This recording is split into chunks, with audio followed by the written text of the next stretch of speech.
Ada apanya?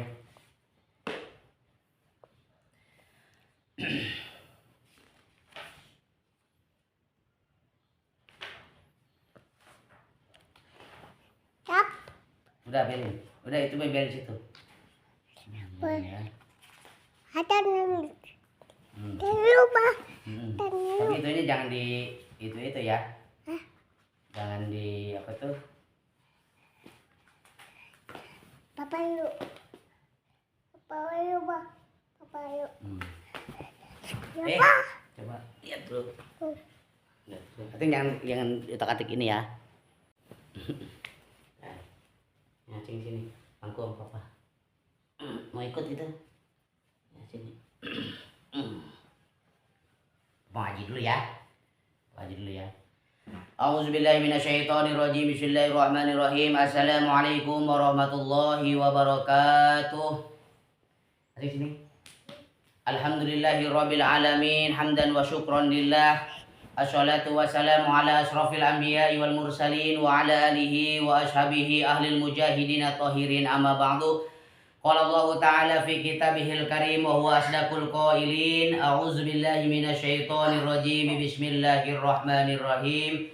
Qul inna sholati wa nusuki wa mahyaya wa mamati lillahi rabbil alamin. Shadaqallahul azim wa shadaqar rasulul habibul karim wa nahnu ala zalika minasyahidin wa syakirin walhamdulillahi rabbil alamin. Nanti sini duduknya nih papa. Sini.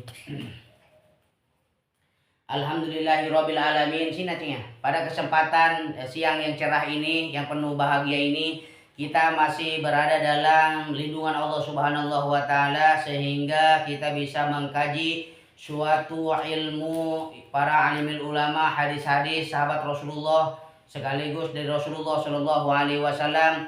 Insyaallah pengajian ini mendapatkan ibrah, maghfirah dan pertolongan dari Allah Subhanahu wa taala. Insyaallah pada kesempatan kajian siang hari ini kita masih dalam kitab Riyadhus Shalihin jilid 1 karangan Imam Nawawi. Hadis 17-240 saya bacakan ya kawan-kawan. A'udzubillahi minasyaitonirrajim. Bismillahirrahmanirrahim. An Abi Hurairah radhiyallahu anhu anna Rasulullah sallallahu alaihi wasallam qala haqqul muslimi 'alal muslimi khamsun. Raddus salam wa iyadatul marid wa itba'ul janaizi wa ijabatud da'wati wa tashmitul 'atish, muttafaq alaih. Wa fi riwayatil muslim haqqul muslimi 'alal muslimi sittun. Iza laqitahu fasallim alaihi wa iza da'aka fa'ajibhu wa iza stansahaka fansah lahu wa iza atisa fahamidallaha fasammithu wa iza marida fa'udhu wa iza mata fattabi'hu. Abu Hurairah radhiyallahu anhu berkata bahwa Rasulullah Shallallahu Alaihi Wasallam bersabda, hak seorang muslim yang harus dipenuhi muslim yang lain ada 5, yakni menjawab salam, menjunjung orang sakit, mengunjungi orang sakit, mengantar jenazah, memenuhi undangan dan menjawab doa orang yang bersin. Ya. Jadi hadis ini mengajarkan kepada kita akhlak kepada sesama muslim ya.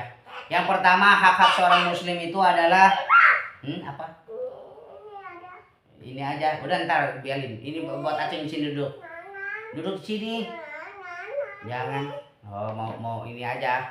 Ya udah, terus ganti dulu para pemirsa. Ganti sama Ateng. Ini mau kemana? Mau Ateng sono. Oh ya udah. Taruh sama Ateng ya. Oh jadi di sini aja. Oke, udah ya gini. Kita ulangi ya kawan-kawan. Hak seorang muslim yang harus dipenuhi muslim yang lain adalah ada 5. Pertama, menjawab salam. Jadi hak seorang muslim kalau kita sesama muslim pertama mengucapkan salam assalamualaikum, kemudian kita jawab waalaikumsalam ya.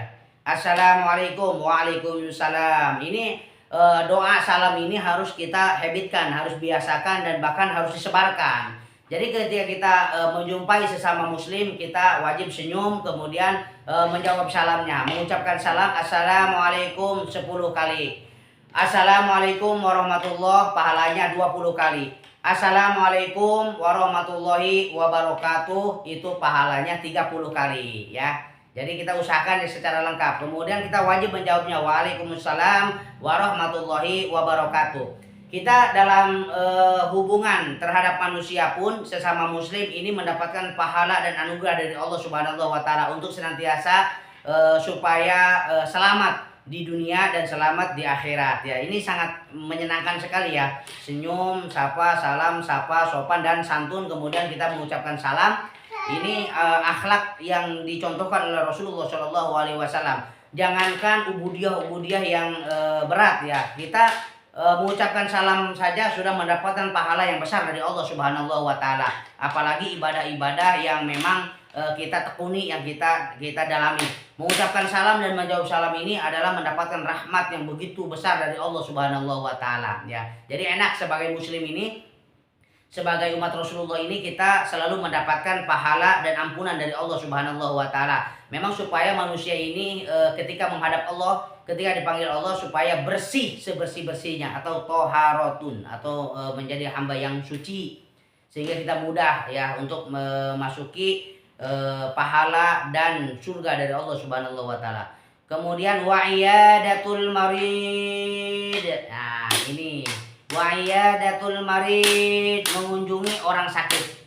Kalau kita ingin tahu taman-taman surga itu adalah orang ketika berzikir atau di majlis-majlis salim, itu adalah taman-taman surga. Bahkan mengunjungi orang sakit pun itu termasuk juga kita memasuki taman surga. Jadi kalau misalnya ada seorang muslim atau tetangga, saudara kita, apalagi saudara kita, karib kerabat, handai tolan, kita mengunjungi orang yang sakit, itu adalah suatu berfaedah yang sangat besar ya. Menghibur orang sakit, kemudian mengunjungi orang sakit, ini berpahala sangat besar ya teman-teman. Jadi kalau ada di antara sesama muslim yang sedang sakit, kita hibur, kemudian kita doakan untuk kesembuhannya ya. Itu wa iyadatul marid, mengunjungi orang yang sakit. Kemudian wa itsba'ul janaizi. Nah, ini mengantar jenazah. Mengantar jenazah ya, hak muslim itu. Kita kalau ada sesama muslim ini kena musibah ataupun kena meninggal ataupun disebabkan kiamat sugro atau meninggal, kita mengiringi jenazahnya ke pemakaman terakhir ya. Ini suatu hak kaum muslimin ya. Jadi mengantar jenazah ini pahalanya juga sangat besar ya. Bahkan dalam hadis itu seperti gunung Uhud ya. Jadi kita kalau mengurus jenazah, menyolati, memandikan jenazah, mensolatkan jenazah, mengurus jenazah lah, mentalkinkan jenazah, bahkan kita mengiringi jenazah ke pemakaman terakhir, bahkan itu pahalanya sangat besar dari Allah Subhanahu wa taala. Kemudian wa ijabatu da'wati, ya, memenuhi undangan. Jadi kalau misalnya tetangga kita mengundang kita, kita harus datang ya. Harus datang, itu memenuhi undangan.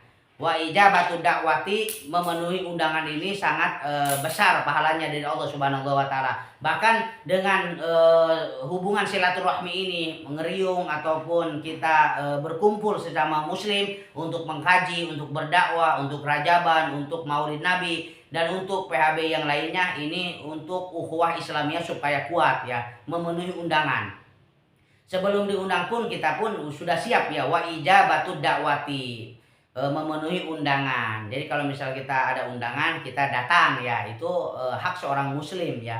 Ini mencerminkan akhlak Rasulullah Shallallahu Alaihi Wasallam, sehingga kita sering bersilaturahmi ini dapat memperpanjang umur kita, kemudian mensehatkan kita, memudahkan rezeki kita ya. Orang yang senang gemar bersilaturahmi, apalagi memenuhi undangan. Wa ijabatu da'wati. Kemudian watasmitul atishi. Nah, ini ya kewajiban hak seorang muslim juga. Ntar dulu kasih. Watasmitul atishi, artinya menjawab doa orang yang bersin. Yang bersin haksim gitu ya. Haksim, yang haksimnya nyebut alhamdulillah, karena haksim itu sangat enak sekali ya. Nikmat dari Allah Subhanahu wa taala yang perlu disyukuri, alhamdulillah. Kemudian yang menjawabnya itu harus menjawab yarhamukallah, yarhamukallah ya. Yarhamukallah. Jadi saling mendoakan. Bayangkan ini indah sekali ajaran Islam ini ya, yang segitu detail sekali yang diajarkan oleh baginda Nabi Muhammad SAW. Di dalam riwayat Muslim disebutkan hak seorang muslim yang harus dipenuhi oleh muslim lainnya ada 6. Yakni jika kamu berjumpa dengannya ucapkan salam. Jika dia mengundangmu datanglah. Jika dia minta nasihat berilah nasihat ya. Jadi seorang muslim itu kalau ada seseorang yang minta nasihat maka nasihatilah. Kemudian jika bersin dan dia mengucapkan hamdalah maka ucapkan yarhamukallah ya. Jika dia sakit kunjungilah, dan dia jika meninggal dunia antarkan jenazahnya. Ini sangat erat sekali hubungan manusia dengan manusia, membangun fitrah, membangun suatu dimensi yang sangat positif ya, sehingga hablum minan nas ini hubungan manusia dengan manusia ini terjalin dengan baik dan rapi secara benar ya. Kemudian otomatis hablum minan nas ini, hubungan manusia dengan manusia ini berjalan dengan baik, otomatis vertikalnya hablum minallahnya juga akan baik ya. Kemudian sehingga kita menjadi hamba-hamba Allah yang sholih, yang baik, yang rapi, yang selalu berjamaah. Nah, ketika hablum minallahnya dengan Allah Subhanahu wa taala itu juga akan mempermudah diri kita, ringan ketika kita menghadap Allah Subhanahu wa taala. Orang yang bersin disunahkan mengucapkan alhamdulillah tuh, segala puji bagi Allah, karena bersin itu adalah nikmat dari Allah yang sangat nikmat ya teman-teman. Nah ini ada, ini beginiin aja. Jadi ketika haksim ya kita menyebutnya alhamdulillah. Kemudian orang yang mendengar diperintah mengucapkan yarhamukallah, semoga Allah memberikan rahmat kepadamu. Ya doa terus ya umat muslim itu. Apa? Duit? Itu ambil di mana tuh ada? Di tas papa diambil. Di tas papa. Semoga Allah memberikan rahmatnya kepadamu. Lalu orang yang bersin tadi mengucapkan yahdikumullah yuslih ba'alakum. Semoga Allah memberikan hidayahnya kepadamu dan memperbaiki urusanmu ya. Jadi dalam pergaulan sesama muslim, hal haksim saja diatur sedemikian rupa untuk mendekatkan diri kepada Allah Subhanahu wa taala.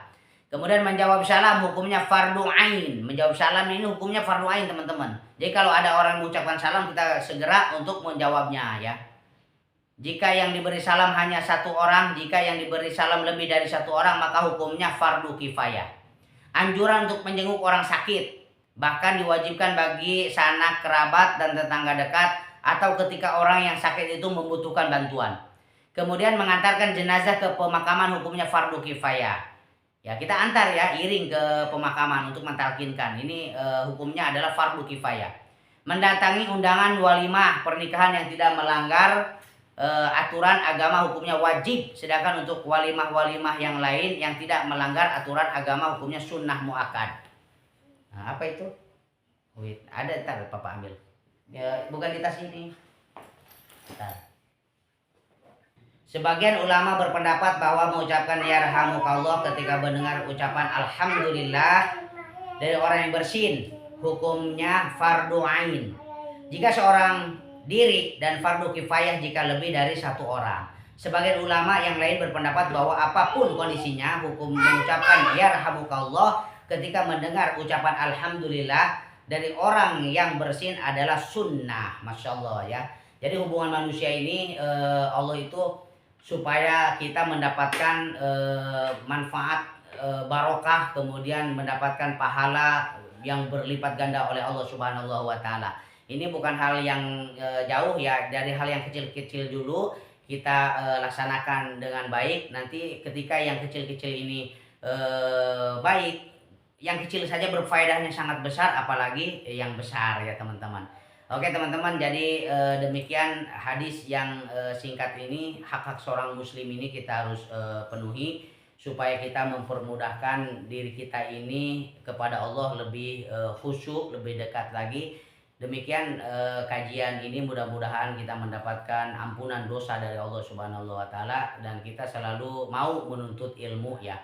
Ilmu itu datangnya dari Allah Subhanahu wa taala. Insyaallah kita akan mendapatkan kemuliaan dan ibrah dari Allah Subhanahu wa taala.